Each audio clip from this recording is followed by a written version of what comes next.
Hello gainers, Ralphie here on a beautiful bright sunny day somewhere in the middle of the Irish Sea, and bringing you another episode of Fitter Philosophy.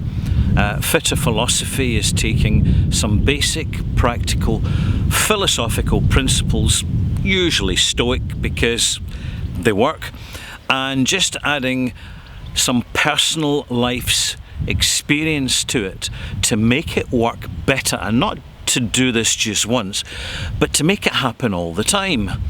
It's not a race as such, well, a sprint race. It's more of a marathon, and we should treat it as such, because often we're going through life, we're trundling down the rail tracks, so to speak, and we stumble unexpectedly over an epiphany, a pivotal moment where it can happen slowly or it can happen suddenly. We realise that we have perhaps outgrown our environment, or alternatively that our environment is no longer suitable for us, but we've built it up over a period of time and we've made it our bed to lie in, so to speak.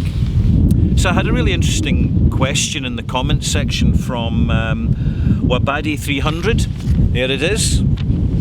And I thought it'd be really useful to address it in this video on a bright and breezy day, because it's the wind blowing through our lives that can often blow away the clouds or blow away the cobwebs of the degree to which we've institutionalized ourselves, and we need to address that because it's becoming a problem. Now, there's two ways we can respond to this. We can respond passively and deny it, or we can respond aggressively and embrace it.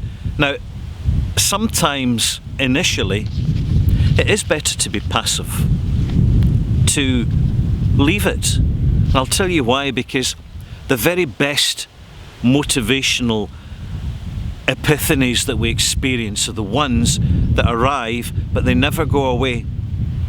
And it's a good way of sifting out whether we're just in a transitional state and just wanting to mess things up or change things up for change's sake in our lives, rather than have something more meaningful and substantial. And a really good, meaningful, substantial epiphany, it will remain with you. It will not go away. And therefore, a passive initial response does no harm at all, because it gives you more time to distill that understanding. And when you do respond to it, you will respond to it more accurately, whether it be a poor relationship, a bad job, a dead-end job, insecurities in your job with all this ridiculous zero-hour contracts nonsense, which really shouldn't be allowed. But that's for another subject. But with epiphanies, one day everything's normal, everything's acceptable. There's a growing subliminal sense of unease, but it doesn't articulate itself. Perhaps we just drink a bit more or play more video games. That's how we react. But then laterally it presents itself suddenly, unexpectedly. There'll be a trigger moment that either we're controlling or is controlling us, and we're aware of this need for change. And it's a wonderful thing, because it is very good, concise evidence that we are continuing to grow as we travel down the road or the rail track of life, that we're changing. It's not the world around us that's changing, we're changing.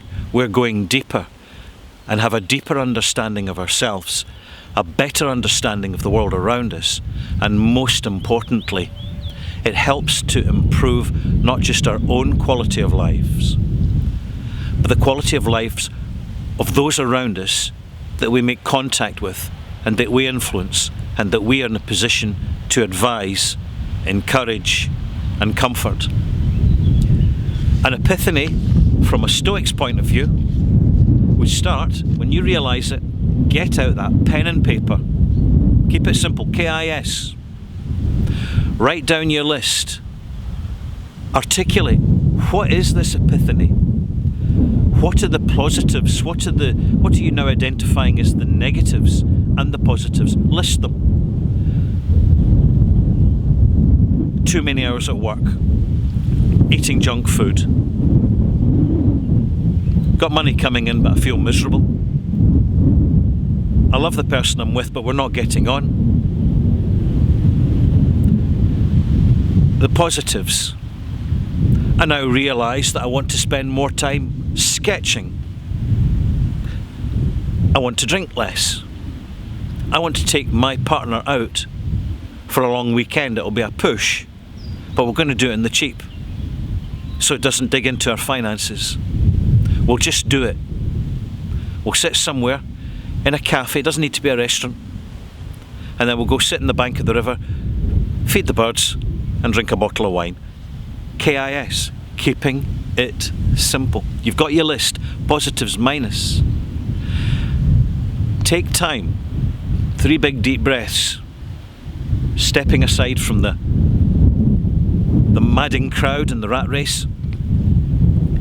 Just give yourself a moment's quiet to centre and articulate your thoughts for your epiphany. It's nobody else's, but when you've experienced it, you can share it with others and they can learn from you, and you can tell them a bit more about your Stoicism and how it works. I'm Ralphie. Thank you for watching. I hope you've enjoyed this little video. I don't know if there'll be a tram along anytime soon, because with the global pandemic there's a lack of exotic vintage transport. There's a lorry passing by. The practical stuff. Smart white lorry. Don't know what he's carrying, possibly milk, I don't know.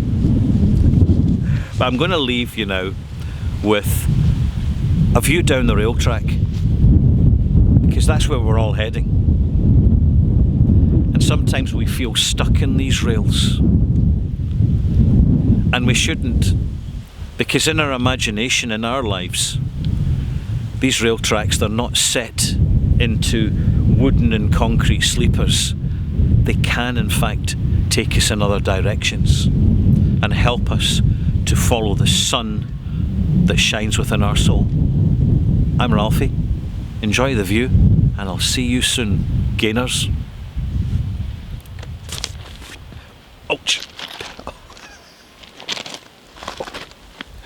I've not done my yoga yet.